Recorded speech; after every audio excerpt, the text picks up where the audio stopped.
મારું નામ પરમાર શૈલેષભાઈ શંકરભાઈ છે। હું બારોવાજ ન્યૂઝના એમડી તરીકે કામ કરું છું।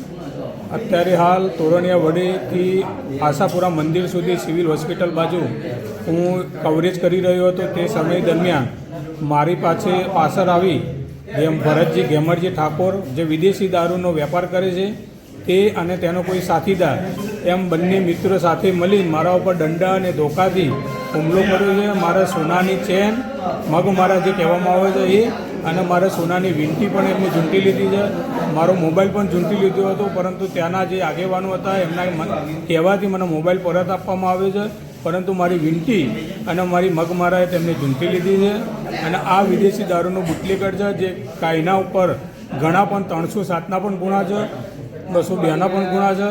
આવા વ્યક્તિ ઉપર કડકમાં કડક કાર્યવાહી થવી જોઈએ। અને મારા ઉપર જ્યારે હુમલો થયો તે સમય દરમિયાન વડનગર શહેરના ભાજપના તમામ નેતાઓ પણ ત્યાં હાજર હતા।